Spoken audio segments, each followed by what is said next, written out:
What are we talking about? We're talking about how the two programs work hand in hand, and why the hell would you have two creative directors on the one cultural program? It's because the program was so big that we had to split it down the middle. Because Colour Me Brisbane was one part, and then obviously Athol's part of the program, the Cultural Celebrations.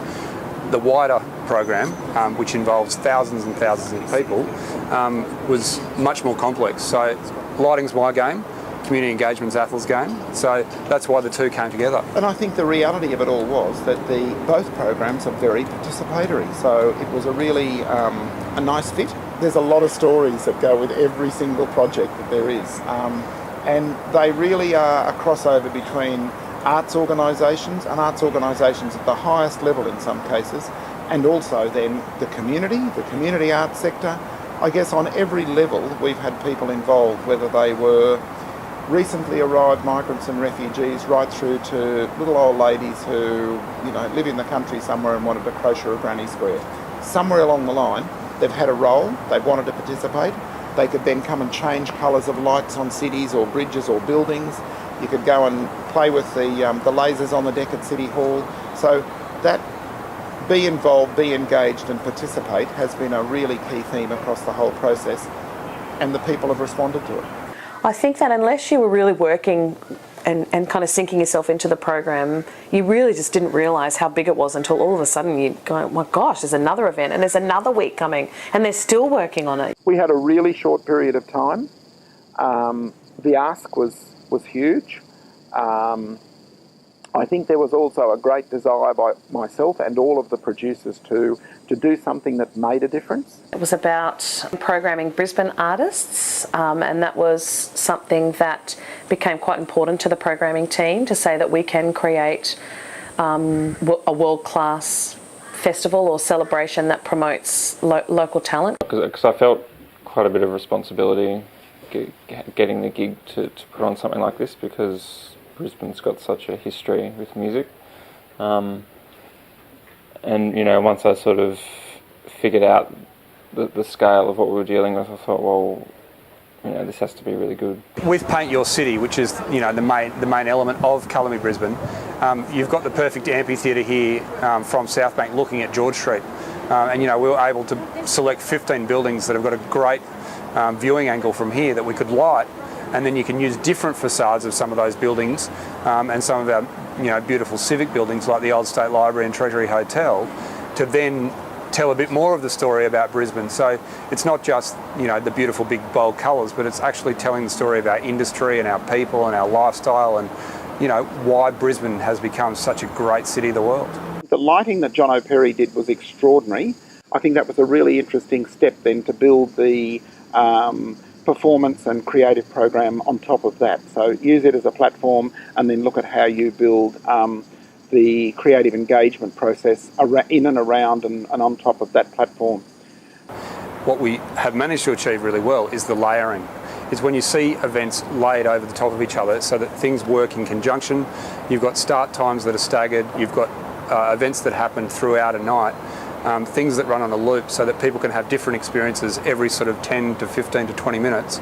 So when events like the Brisbane on Parade finished, at 4 o'clock in the afternoon, that went straight into the Latin Fiesta, that then kept rolling until 11 o'clock at night with Colour Me Brisbane, that's the layering type of, that just works beautifully for big events. Everything we did was multi-layered, and the reasoning for doing that and working within that kind of framework was to create opportunities for people not just to come and see the lights, but to participate and to engage in their city and with the amazing artists and talent that we do have going on.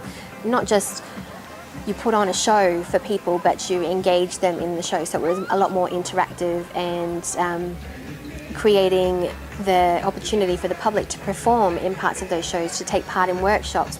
I think people got excited by the possibilities. They got excited by the fact that it wasn't your standard sort of, Adelaide model festival, that this was a festival by Brisbane, about Brisbane, for Brisbane. What we wanted to do was to say, Brisbane, multicultural town, really creative, lots of skill and talent, let's put it out there. Part of Athol's sort of vision for it was some things that couldn't happen any other way. So what I didn't want to do was just fill a gig guide for 3 weeks or fill a program with things that you could just go and see any other week. So I think the fact that we had the resources and the budget to put things in some venues that wouldn't normally be possible, to pay for some things that wouldn't normally be possible, and to have everything to be free, then that you're not going to get an opportunity like that probably again. I think what's so exciting about the G20 Cultural Celebrations is it allowed arts companies to do something that they wouldn't normally do. It enabled us to dream a bit bigger than we normally would and take a few risks. And for us, we would normally not be able to take on something like this. This is very rock and roll. This is Rolling Stones for Queensland Ballet. It's a very important thing for Opera Queensland. It's a very important thing for most of the major art companies here in Brisbane. We understand that we need to be able to connect with our communities on a different level to what our expectations were previously. And these projects that we're starting to get out into the communities with are becoming so powerful in us moving forward. They really are. People did not know that you could connect with an opera company by actually doing something with them, not just being a passive observer. What I was certain that I wanted to do was to spend the bits of money that we had and to spread it as widely and as thinly as we possibly could to engage the largest number of people in a way that allowed a city to see what strengths and what talents lived here. It was a celebration that allowed people to engage at a level that they wanted to engage. So they could be just wandering down the street and just see something and look at it and smile and then move on, or they could actually actively participate in a dance program or a performance of some kind. They could go and fold stars in the Queen Street Mall and look at social issues like violence against women. They could go to the River Stage and see the combined brass and pipe bands of Brisbane. Not things that people see every day, but they're there and they're really strong, and we supported all those sorts of skills in a community so that people could get to see them. What I like is actually having a purpose and having a goal and achieving that. And one of the main things is to get people out of their backyard or house and just to show what else people do in Brisbane. And also, like, we like to have a laugh at ourselves too, and I think this is the way to do it. There's so much talent, there's so much diversity of talent in Queensland and in Brisbane that you get to see it in one go kind of thing like this over a couple of weeks. It's just surprising. I think it's great. We think it's all about showing the rest of the world, but I think actually people who live here are going, that's cool, I didn't think we had that. So the Letter Decoration Associations, they were selected across a range of diverse not-for-profit community associations so that Brisbane could represent the remarkable collective cultural diversity of Brisbane City, which I think is a unique feature that all people could proudly present to the world at the time of the G20 leaders meeting.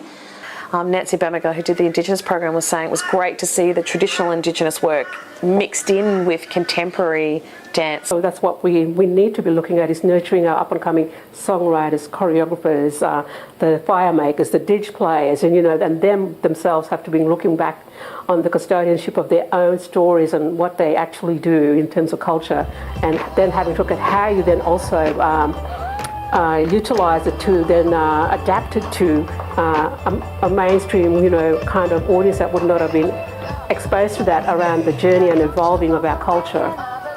With the G20, it kind of makes you feel almost like we're on the verge of a changing narrative in Brisbane, recognising the valuable place that our Aboriginal and Torres Strait Islander brothers and sisters play in, our communities as well as young people. And that was something that was significant with the G20 Cultural Program, the amount of young artists that we particularly had working on the Colour Me Brisbane Carnival, over 1,400, that's huge. So there was a number of existing things that kind of got wrapped into the program that really benefited from that heightened exposure and a greater support around production. My vision would be that we would somehow be able to see this as an outdoor art gallery, if you like. This will be a legacy. I think this will be seen as something that was done for G20, but I just think it'll become iconic, actually.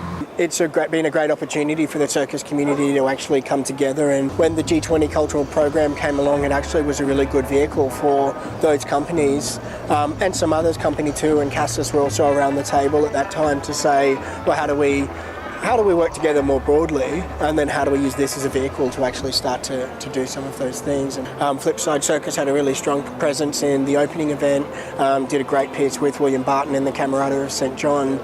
Both Jono and I put a whole lot of trust in people to actually be able to come up and deliver, and I think a whole lot of people put a lot of trust in us and the whole cultural celebrations process that said, okay, we want to be a part of that. It's something we were sort of not doing a hard sell, but certainly doing a sell, saying it's a unique occasion, it won't ever happen again in the life of this city, let's use it to show off something.